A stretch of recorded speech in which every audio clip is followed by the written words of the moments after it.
to For the Young at Heart, a presentation of Duval's Life and Wellness Community. My name is Lucille Jerome.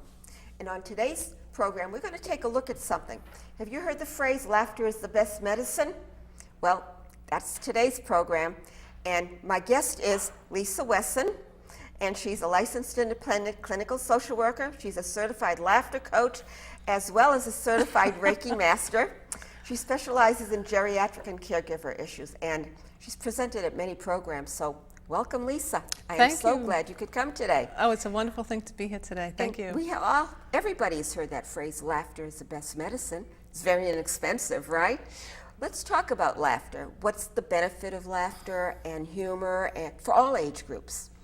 Well, laughter, right off the bat, has been shown to lower blood pressure, reduce cortisol levels. Cortisol is the stuff that corrodes our pipes, so to speak. You know, Okay. It makes us exhausted and aging. And I have a whole long list of citations from medically peer-reviewed journals.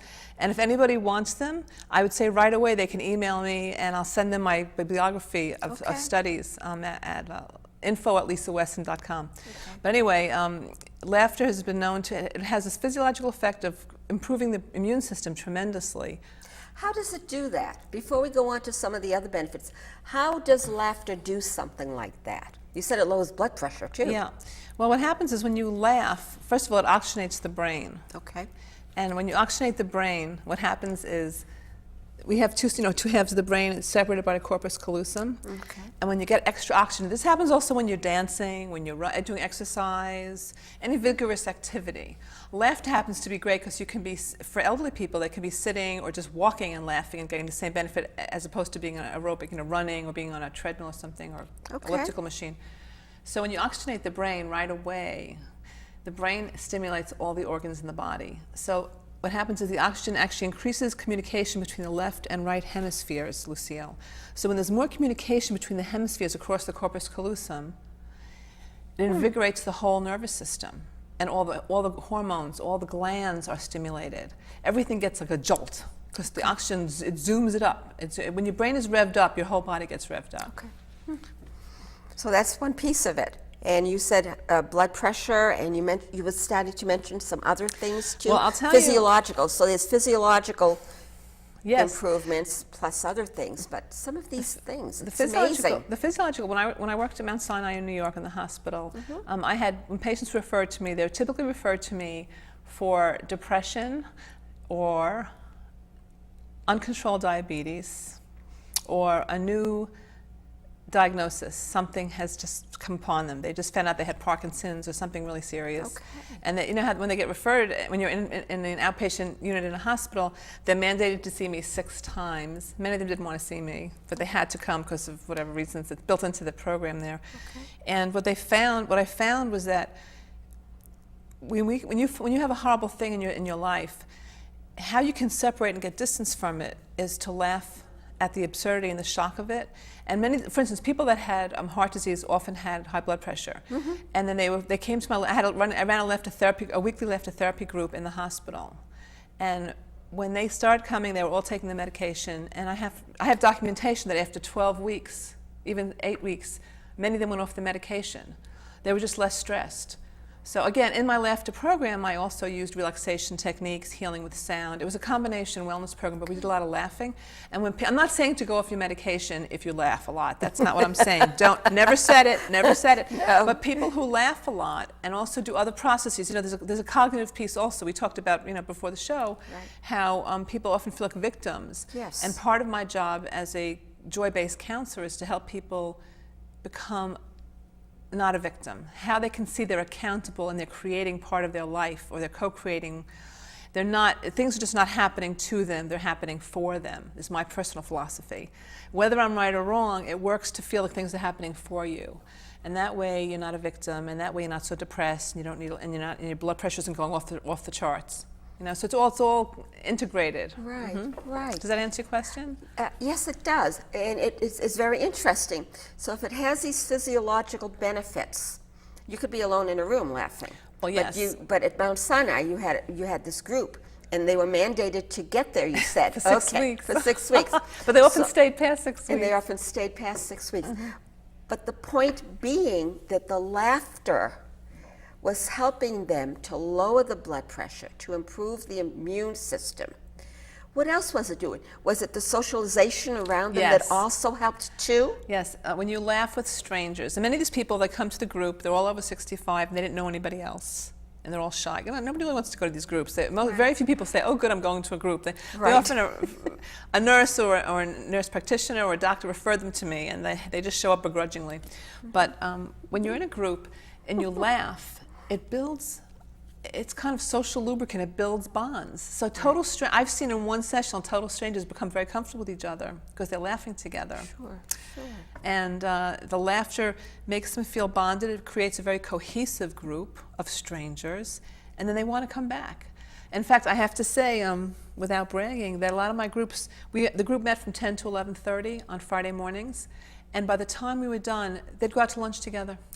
They'd go from the group and they'd go out for lunch at one of the nearby diners, and it was in New York, and that made me so happy because they made friends, and some people even made travel plans. There were several people who hooked up and went on trips together after the group. So it became a social club in a way, even though it was a therapeutic thing. You know, in fact, before we had the laughter therapy program, I used to run a depression support group. And we decided to just merge that into the laughter group, you know, because a lot of people who were depressed came to the group also, and it became a place to heal. Okay. So there's a physiological benefit. You mentioned the social, but you're also implicating mental health benefits when you say depression. So there are mental health benefits too. Well, this is a study. I want to see some more evidence-based research done on this. And in fact, if anybody's watching this program who's an MD who wants to call me, I want to get blood work of people before and after they laugh, and also do PET scans of their brain to see how much serotonin and dopamine and all the transmitters go up when you laugh. Okay. No one has done this study yet. Really? But I have seen evidence of people laughing, and I really, from anecdotal evidence in my brief 12 years of doing this, I believe that when people laugh hysterically for half an hour straight, even 15 minutes, it changes brain chemistry. It completely shoots up there. Dopamine, serotonin, all the norepinephrine, they all go up.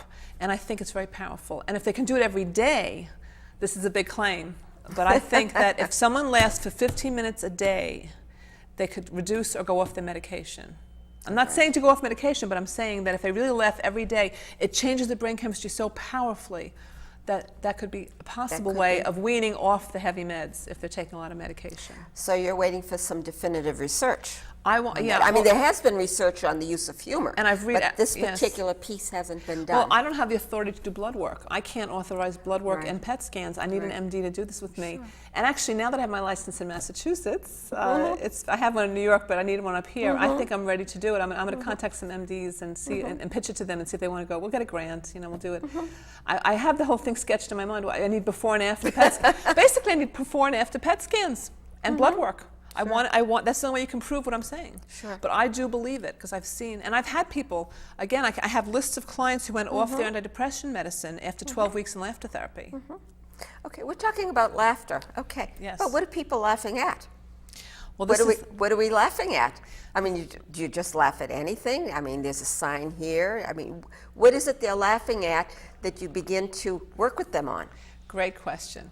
So we have several ways to get people to laugh in my work, okay? And I'm certified laughter therapist, laughter yoga, laughter meditation. We do all these things. So first, the smallest level is being able to take some deep breaths in your chair and think of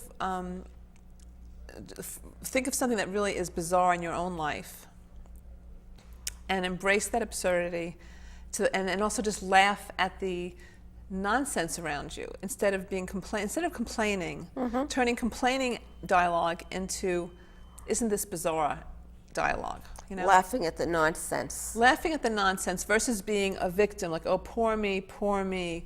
You know, my husband has to use a catheter to go to the bathroom. Like, you know, that's not fun. You know, but you know, it could be worse. Things could be worse. Sure. So helping people again turn that huge victim consciousness around is like this is the part of the mental change that I look for when you're by yourself. Even when you're in groups, it's easier because in groups you can do positions. Laughter yoga is all about doing absurd positions, different animal positions, making noises, being very silly, archery exercises, all kinds of stuff. It's so crazy, and you have to laugh. Then also, you've experienced when I did the program for the National Association of Social Workers, where I met you. Right. We can sit. Laughter meditation involves just sitting in a circle with your hands like this, and just I start laughing because I can do that, and then it becomes a contagious cascade of laughter. So other people just start laughing on their own. And there's no jokes, there's no emotions, there's nothing funny happening. And I've carried that through. I've done laughter meditation where it lasts sometimes for half an hour, which is really powerful. And when you're done, you feel like a noodle afterwards. You're very relaxed, you're energized and relaxed. It's a great feeling. But you see, it's a position, it's a posture. Like if someone says, I want to laugh at the nonsense and absurdities of my life, and the paradoxes. I don't want to be a victim of the paradoxes. And that's part of the transformation. Again, if somebody believes that the horrible things that are happening, this is the really big leap. If I believe that everything that's happening to me is happening for me, that's a major shift in consciousness. That is a major shift. Talk a little bit more about that. Instead of it happening to me, it's happening for me. So you're trying to shift a belief system. That's a belief system you're talking about. You got it, girl. It's a belief system. And you know what? That's where it comes into more one-on-one talking and group work, and we discuss these things. See, as I shared with you, in my own personal, I always say go from the mess to the message, and I'm rather transparent about it. But let's say, I had some challenges in my childhood, and I had some difficulties, as many people do. I had difficulties with my parents, and today I love them. I accept them. They did the best they could. I harbor no resentment at them, zero. But I came to understand somewhere in my late 20s that I really believe that I chose my parents. My spiritual belief system involves, for me, that there was a pre-birth meeting, and that all the dead relatives and my dead animals. When I died in my past life, let's say that there was a time when God and all my angels, all the people were there, all the helpers, and we discussed what's the best place for me to learn unconditional love, radical acceptance, radical forgiveness, a sense of humor, because in my family of origin, it wasn't always like that. I didn't always get unconditional love. And so I like to think that I said, my parents, that Rita and Art Weston on Long Island, they're the ones, they're going to give me the best training. So now this helps me, and I offer this to my clients. They may not buy it. They may not. That's ridiculous. How do you know? I don't know, but I have a feeling that I'm not. I so much don't want to be a victim, Lucille. I don't want to be poor me, and it's hard. And yes, and there are certain authors who I line up with, like Byron Katie wrote this book called Loving What Is. Are you familiar with that book? No, but I've heard the title. I haven't read it yet, but you have another book that we talked about prior to the program. Man's Search for Meaning, right here. Yes. Anyway, well, this book, now again, like there are certain concepts that can blow your mind, like how could the Holocaust be for the best? I know. But something, if you look at the really big picture, there's a huge arc in the story of humankind. Right. And I don't know, like maybe, after the Holocaust, the state of Israel was born. Jews no longer were persecuted like crazy all over the world. They had a place to go. I mean, that's a good thing, isn't it? But on a micro level and a macro level, I like to think that people are making choices. It's not just happening to them, it's happening for them. They're a partner in life. They're a partner, their energy, their belief system, how they focus. What you focus on increases. And with my clients, I help them get to that place where they start. I said, just don't take it from me. Right. Experiment. You go out this week and you see what happens when you start picturing what you want and see how it turns out versus being a victim and complaining about it. When you complain and complain and complain, things get worse and worse and worse. They do. They really do. When we in social work also, when we start working with somebody, it's always beginning where they are. We have to start from wherever they are. So where they are in the humor cycle, it's not going to be very high. Okay? That's a great point. Okay, so it's like getting them from point 0 to some place in that arc that they can begin to say, laughter's an okay thing to do. If Viktor Frankl could laugh, maybe I can too. So it's getting them from there to here. That's a great, actually, it's a wonderful point. And in fact, when I was in graduate school, I told you I did my master's thesis on therapeutic laughter for caregivers. And in that paper, I had a continuum for clients. When they come in with zero laughter ability to like the end point would be laughing, drooling and spitting and coughing and hardly able to breathe. They're laughing so hard and they're doing it all the time. So where are they in the continuum? You know, where they? And when somebody comes to me now, I have to say I've had the privilege of working with some elderly Asians and elderly Orthodox Jewish people in New York. Now, elderly Asians, both elderly Asians and Jewish Orthodox are taught it's vulgar to laugh in public. It's vulgar to laugh outside the house. Asian women, have you ever seen elderly Asian? They laugh like this. It's vulgar to show your teeth. So I have had the privilege of working with 500 elderly Asians in an auditorium in New York. And I wasn't sure. This was an assignment, actually, from staff. They wanted me to do this for them. And I said, all right, I'll do whatever you want. But I was very concerned that we're going to have room for people like this. Like not laughing. Exactly. Well, the first 10 minutes. Because they're not used to that. Right. And my experience with the Orthodox Jewish was the same as the Orthodox Asian, the same thing. They start out the first 10 minutes very resistant. Hands folded like this, looking down at the floor, giving me dirty looks. If looks could kill, I'd be 6 feet under. I mean, they're really angry. I hear the mumbling. This is really stupid. I can't. When is this over? I hear the mumbling. You know, what happens over the hour or the hour and a half is that they start to break down. They see everybody else having such a good time that they start to break down and start giggling. And I've had the experience of Asians just throwing back their arms and laughing wildly. And I've heard them say, "I've never laughed like this in my life." You know, never. So, and it becomes very contagious. So it can happen very quickly, rapid fire, in an auditorium in a hospital where people have been recommended to go by their doctors. And when I do programs up here, like at Neshoba Valley Medical or for National Association of Social Workers, whatever, it's the same thing. It starts out simulated. It starts out people feel this is really phony laughter, but then it becomes real. Right. And the saying goes in laughter therapy, it starts out simulated, it becomes stimulated. And then it catches fire, and it becomes very intense. But the main thing is to get them to the room. Once I get them into the room, it's gonna catch. They're gonna catch it.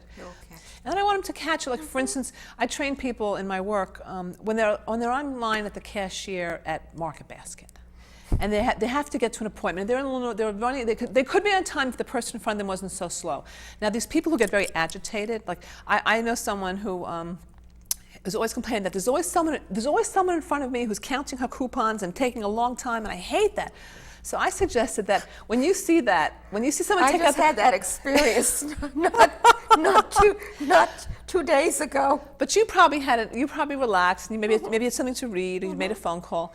So well, I do have something. Actually, I make an assumption, and I know that's not a good word to use, but I do make an assumption that if I'm waiting in line at the market, those magazines in the racks are put there for me to read. There you go. Okay. I always have stuff with me to read, you know. Yeah. But anyway, I said to him, from now on, when someone is in front of you, instead of being a whining victim and complain, turn to someone and try to remember some good jokes you have. Like keep a bunch of new jokes fresh to share with somebody. You know, bring cartoons with you to look at, or if you read certain things. That's a good idea. Carry something that will make you laugh, and then show your neighbor. Like you're online, the person in front is taking too long with her coupons. Show the person behind you, have you seen this, you know? Or if there's something funny you read in the newspaper, tell the person, take a risk. Say, you know, did you read about that problem we're having over at the Rock Bridge? Like, you know, it's like 50 years old, and they've got to replace it, but nobody's spending the money, and make a joke of it. So I encourage people to take those little moments, waiting for a red light, you know, rushing and there's traffic. Practice just smiling in the car, smiling and laughing with the absurdity. Where are you rushing to? You know, Lucille, I say to people, like, you know, ideally, I like people to think, you know, let's say we're eternal beings. Let's just say, if we have, you know, we're eternal beings. Let's say, where are we rushing? And why is it called the human race? You know, we're racing where? Where are we going? What's the big hurry? Where are you rushing that you can't take a red light for 2 minutes, making you crazy? And that's how their blood pressure gets controlled better too, because they stop reacting to all these little termites on their serenity. I mean, it's unbelievable. All these stupid things, you know, the blood pressure's going off the wall because there's a red light. I mean, I try to prevent that. It's true. Know? People get road rage. There's such a thing as road rage because of something like that. I live with someone that has road rage, actually, and it's unbelievable to me how crazy that is. I mean, my opinion, it's like, what are you going to do? You know, if this traffic... You're not going to get there any faster. No. So what's your attitude going to be while you're in that position? That's part of the key, isn't it? Yes, it is. You That's got part it. of the key. Part of the key. All these, I call them like termites on the serenity, because you have to make a choice. Do you want more peace, Or do you want to be a whining victim and telling people how rough it is? You know, that's pretty much where it goes. You know, it rolls peace and serenity and try to take a stand for more joy in your life. Or I'm going to tell you what happened to me today. First, the elevator was slow. Then there was traffic. Then this. You know, okay, what do you want to talk about?